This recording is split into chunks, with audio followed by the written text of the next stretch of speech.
Sharjah میں drone حملہ کیا گیا ہے، معروف کمپنی کی عمارت کو نشانہ بنایا گیا ہے۔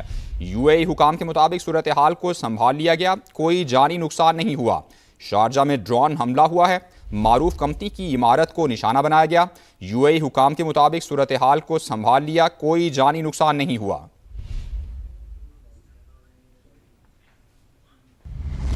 ایران سعودی عرب کا احترام کرتا ہے اور اسے برادر ملک سمجھتا ہے۔ عباس اراغچی کی جانب سے کہا گیا کہ کارروائیاں صرف دشمن جار قوتوں کے خلاف کی گئی ہیں۔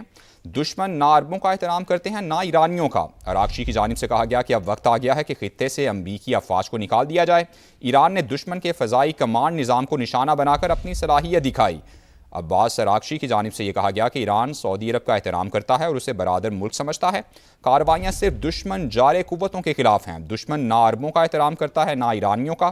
اب وقت آ گیا ہے کہ خطے سے امریکی افواج کو نکال دیا جائے۔ ایرانی وزیر خارجہ نے کہا کہ ایران نے دشمن کے فضائی کمانڈ نظام کو نشانہ بنا کر اپنی صلاحیت دکھائی۔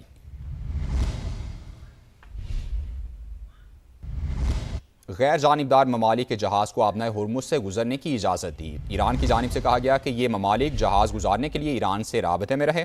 ترجمان وزارت خارجہ کے مطابق ہرمز کی بندش اور قیمتوں میں اضافہ امریکی جارحیت کا نتیجہ ہے۔ امریکی جارحیت کے نتیجے میں یہ ہرمز کی بندش ہوئی اور قیمتوں میں اضافہ ہوا، ایران کی جانب سے یہ کہا گیا۔ ایرانی ترجمان وزارت خارجہ کے مطابق غیر جانبدار ممالک کے جہاز کو آبنۂ ہرمز سے گزرنے کی اجازت دی۔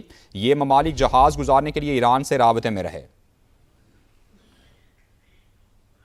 ایرانی پارلیمانی سیکیورٹی کمیشن کی آبنائے ہرمز میں جہازوں پر ٹیکس لگانے کی منظوری۔ بل کے تحت تیل بردار جہازوں پر ممکنہ فیس $20 لاکھ ہو سکتی ہے۔ ایرانی میڈیا کے مطابق آبنائے ہرمز سے گزرنے والے جہازوں کو ٹیکس ایرانی ریال میں ادا کرنا ہوگا۔ ایرانی پارلیمانی سیکیورٹی کمیشن کی جانب سے آبنائے ہرمز میں جہازوں پر ٹیکس لگانے کی منظوری دے دی گئی ہے۔ ایرانی میڈیا کے مطابق بل کے تحت تیل بردار جہازوں پر ممکنہ فیس $20 لاکھ ہو سکتی ہے۔ آبنائے ہرمز سے گزرنے والے جہازوں کو ٹیکس ایرانی ریال میں ادا کرنا ہوگا۔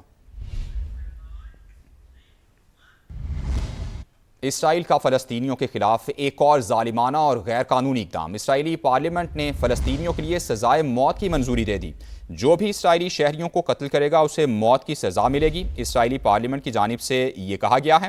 فلسطینی تنظیموں کی اسرائیلی پارلیمنٹ کے اقدام کی شدید مذمت۔ فلسطینی حکام کے مطابق اسرائیلی پارلیمنٹ کا یہ اقدام نسل پرستانہ اور ظالمانہ ہے۔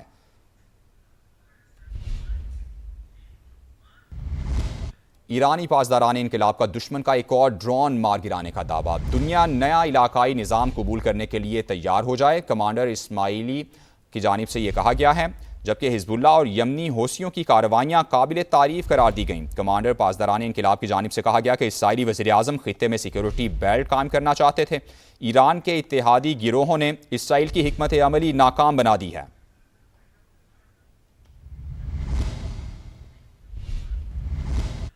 صدر ٹرمپ چاہتے ہیں کہ عرب ممالک جنگ کے اخراجات میں حصہ ڈالیں۔ ترجمان وائٹ ہاؤس کیرولائن لیوٹ کی پریس کانفرنس، کہا کہ امریکہ آبنائے ہرمز پر ٹیکس عائد کرنے کی حمایت نہیں کرتا۔ ایران سے مذاکرات جاری ہیں، اچھی پیش رفت ہو رہی ہے۔ ایران کے پاس امریکہ یا اس کے اتحادیوں کو دھمکی دینے کی صلاحیت نہیں ہے۔ For the cost of this war, will those Arab countries step up to do just that? Well, I think it's something the president would be quite interested in calling them to do. I won't get ahead of him on that. Operation Epic Fury is moving ahead successfully and according to plan. Talks are continuing and going well. President Trump issued a 10-day pause to postpone planned strikes on Iranian power plants and energy infrastructure. This remains a truly once-in-a-generation opportunity for the regime to make a good deal with the United States, permanently abandon their nuclear ambitions. We understand, we hear you, we see you. We are fully tracking this short-term fluctuation in oil and in diesel prices. The full reopening of the strait is something the administration is working towards, but the core objectives of the operation have been clearly defined for the American people by the Commander-in-Chief. The President has always said that diplomacy is his number one option and priority. Again, he tried earnestly, in good faith, to engage in diplomacy with the Iranian regime prior to this operation being launched in the first place. Lebanon میں you N امن mission پر حملے، France کی جانب سے اسرائیلی اقدامات کی شدید مذمت کی گئی ہے۔ فرانسیسی وزیر خارجہ نے کہا سلامتی کونسل کا اجلاس بلایا جائے۔ اقوام متحدہ امن مشن پر حملے افسوسناک ہیں۔ امن مشن پر اسرائیلی حملے ناقابل قبول ہیں۔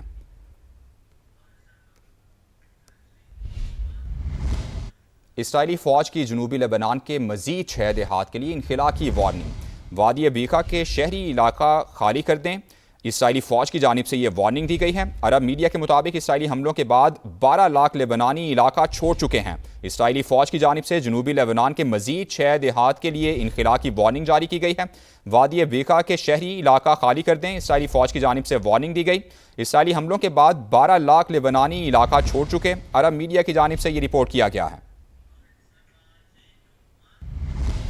جدہ میں سعودی ولی عہد محمد بن سلمان، امیر قطر شیخ تمیم بن حمد الثانی اور اردن کے شاہ عبداللہ نے سہ فریقی اجلاس میں شرکت کی ہے۔ علاقائی صورتحال اور خطے میں بڑھتی کشیدگی پر تبادلہ خیال کیا گیا۔